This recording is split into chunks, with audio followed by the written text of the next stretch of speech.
જય ભવાની, આપણે સૌ જાણીએ છીએ તેમ આજે ક્ષત્રિય સમાજ ઉપર આ એક આપણા રાજકારણીએ જે લાંછન લગાવ્યું છે અને એ જે આક્ષેપ કર્યો છે એની વિરુદ્ધમાં આજે સમગ્ર ભારત વર્ષમાં જ્યારે એમના વિરોધમાં આજે પ્રદર્શનો થઈ રહ્યા છે, પણ આ સરકાર અને જે પાર્ટી એમને ટિકિટ આપી છે એ લોકો ટસના મસ્ત થવા તૈયાર નથી. ત્યારે હવે ક્ષત્રિયોએ તલવાર મૂકીને કલમ લીધી હતી. આજે હું એક વિનંતી કરવા માંગુ છું કે અમને કલમ મૂકીને તલવાર લેવા માટે મજબૂર ના કરો, નહીં તો આવનાર સમયમાં આનું પરિણામ બહુ ભોગવવું પડશે.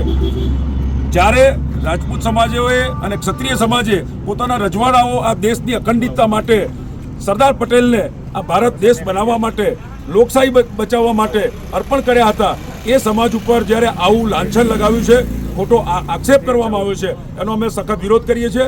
અને આજે ક્ષત્રિય અસ્મિતા સંમેલન જે હિંમતનગર યોજાઈ રહ્યું છે એમાં અમે તમામ સરોડઈ ગામના રાજપૂત સમાજ, ક્ષત્રિય સમાજના આગેવાનો ત્યાં જઈ અમારી હાજરી પુરાવવાના છીએ. અને રાજકોટના સંમેલનમાં જો ભાઈ પરસોત્તમ રૂપાલાની ટિકિટ રદ નહીં થાય તો આનું પરિણામ ભોગવવા માટે સરકાર તૈયાર રહે. બોલો જય ભવાની,